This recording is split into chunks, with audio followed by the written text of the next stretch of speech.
To start this tutorial, all you need is your off-shoulder pattern, and I'm going to be using the waist length for this tutorial. Now what you need is to set these two side back and center back aside because they are the same. Now you're going to cut two of this on your fabric. First off, fold this on the waist area. The waist area is what I need for this particular tutorial, okay? If you do not know how to draft your off-shoulder pattern, I have a very detailed video on how to draft this pattern. You will totally love the video because it is very beginners friendly. I'll put the link in the description box below so you too can see how to draft yours, or the first comment in the comment section. Now if your fabric is stretchy, make sure you fold in the zip allowance. Fold it in like this. You won't be needing this zip allowance if your fabric is stretchy. But because my fabric is not stretchy, I will go on and cut the zip allowance on my fabric.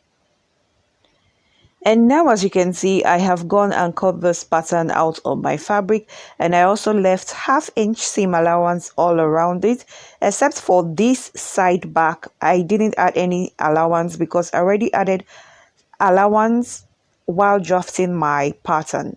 Now I am going to go on and notch the zip area of my fabric just so I can know where my zip allowance is on my fabric. Now place good sides of the center back to the side back together and join by 1/2 inch on both sides.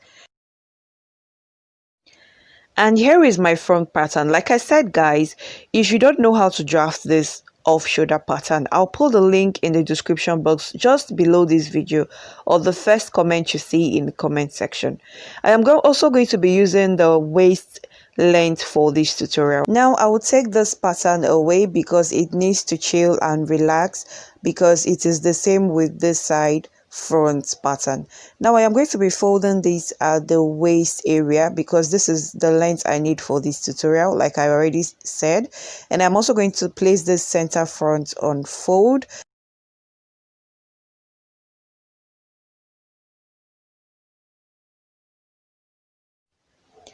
Now once you've gotten your pattern folded right, what you need to do now is to place the center front on fold so as to cut it on your fabric.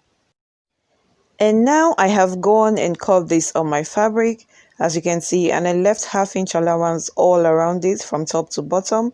For the center front, I also left 1/2 inch allowance all around it.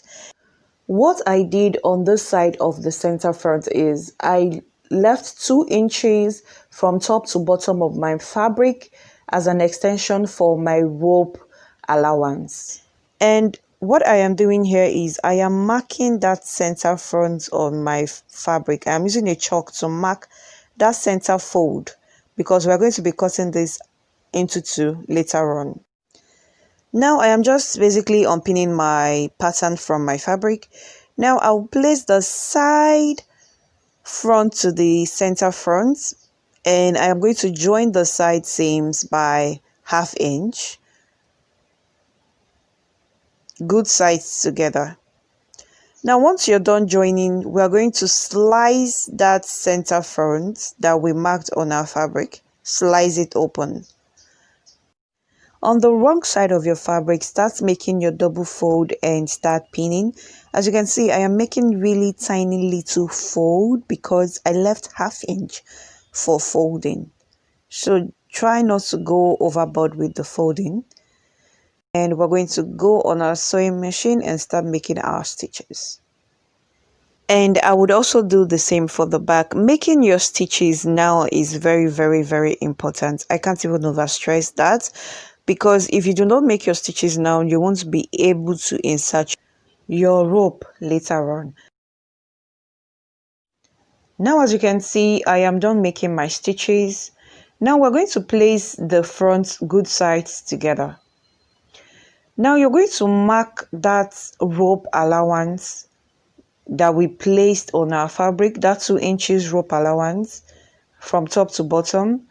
Now once you're done marking, you're going to go on your sewing machine and stitch from top to bottom. Now as you can see, I am done making my stitches. Now what you're going to do is, now we're going to start folding this in. This way we're going to create a loop so that our rope can pass through this loop. Now we're going to go on our sewing machine and stitch just at the edge, and also do the same for this other side. Now as you can see, I am done making my stitches, and now let's go on and create the rope. Now to create your rope, all you need to do is measure the length of the fabric you are working with and multiply it by 3. And that should be the width you need for your rope. Now place your rope good size together, and you're going to go on and stitch all the way down.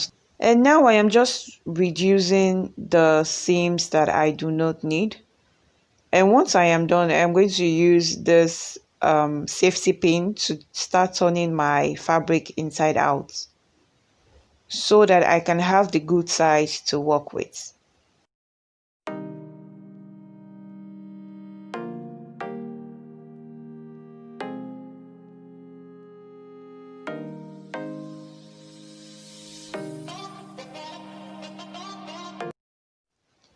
Now we're going to insert this rope into the loop and take it all the way up.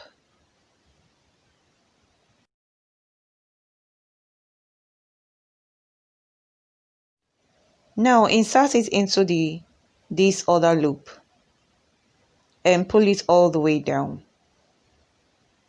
You can see how easy and simple that is.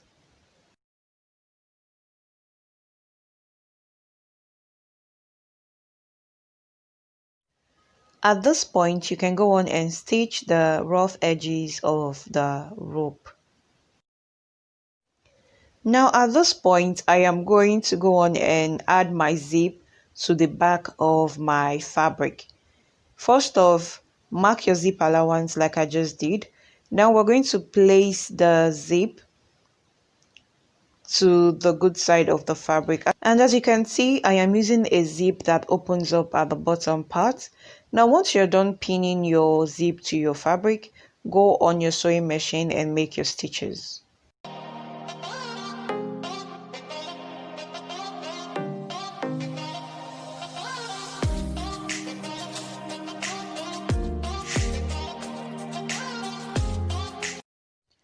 Now once you're done making your stitches, cut off this zip part. Now what you're going to do is fold that rough edges on the inside of your fabric, on the wrong side of your fabric. Now using a needle and thread, I am going to start stitching this by hand. You're going to stitch this in a way that your stitches won't show on the good side of your fabric. And it is really very easy to do. And if you use the color of thread that is very close to your fabric, your stitches won't be visible. I prefer to use a different color of thread so you can see what I am doing. Now as you can see, I am done making that stitch and there is no sign of color of thread on my fabric. Now we're going to be placing the good sides of the front to the good side of the back. And we're going to be joining the side seams together. When sewing the side seams, make sure you start from this point. Do not start from this point because we need space at this place to join the sleeve. Now stitch all the way down. Now for your sleeve, you need your off-shoulder sleeve pattern.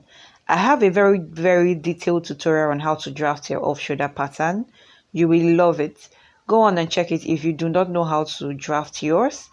Now from this part of the sleeve, you need to measure about 10 inches, which is how wide I want my sleeve to be because we're going to be gathering this with an elastic band.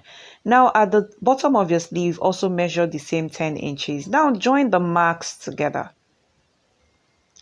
Bear in mind that you can use 8 inches, 12 inches, whatever. You can even go as far as using 20 inches if you want, depending on how really wide you want it to be, okay? Now, once you're done connecting your marks, what you're going to do is, at this point of your sleeve, go upwards by 3 inches. Now we're going to connect this to this. We're going to connect this armhole with a slight curve. This is very important. Measure the armhole curve of your sleeve. Now measure it out on your fabric and mark it just like I just did.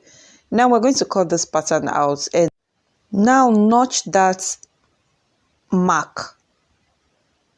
Notch it so that you would know where it is. Place your fabric on fold and place your sleeve on top of it. Make sure that your fold sides are facing each other. Now retrace your fabric like this. Retrace your sleeve like this. What we're trying to create here is a bias for the sleeve. Now mark 2 inches all around this and cut this out. Now because we need 2 of this for our 2 sleeves, we're going to be cutting another one of this.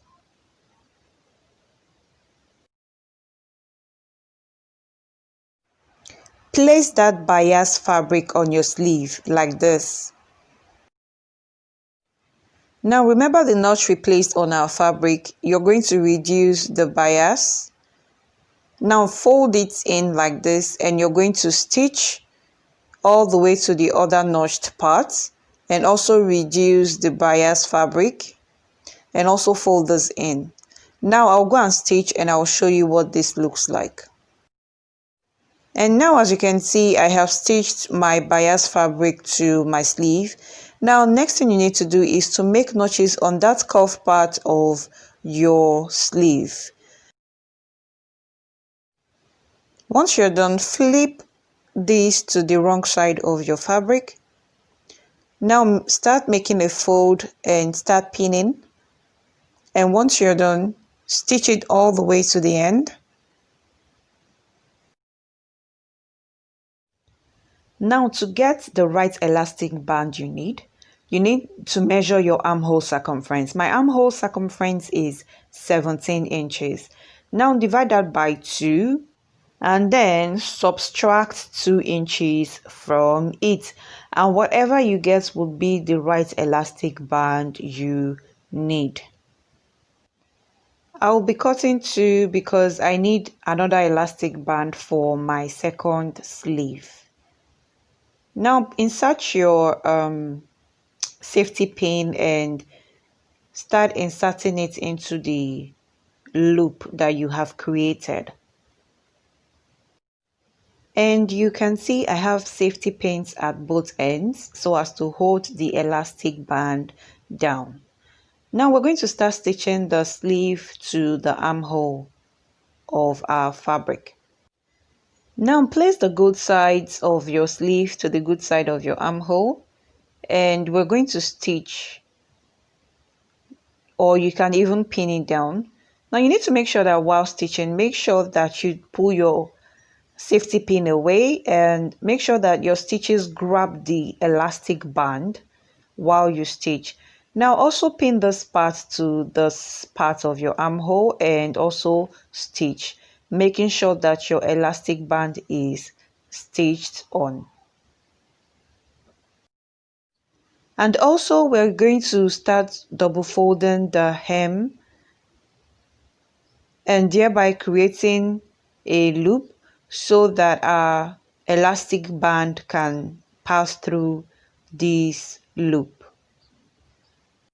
Now we're going to go on our sewing machine and we're going to make all our stitches.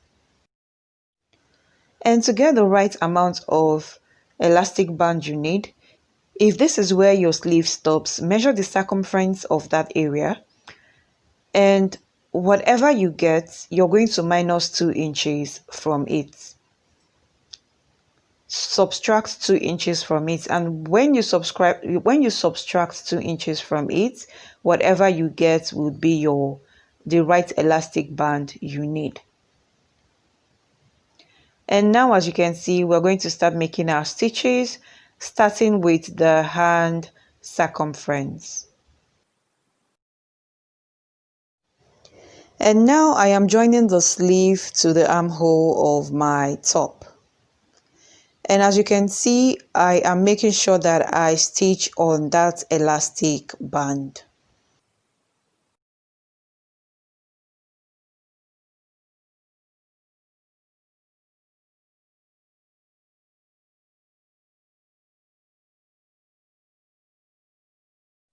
Using a safety pin, we're going to start inserting the elastic band into the loop we created at the hem of the sleeve.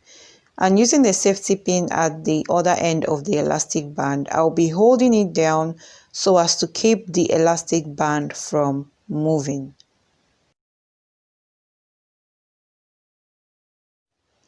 And as you can see, I am done attaching the sleeve to the armhole. And what we're going to do now is we're going to attach the side seam of the top to the side seam of the sleeve all the way to the hem. While stitching, you need to make sure you hold down the elastic. And as you can see, I am done joining my side seam of the top to the side seam of the sleeve. And next thing you need to do is to start overlocking all those rough seams on your fabric. And once you're done, go on and fix your other sleeve to your top. And we're done, guys.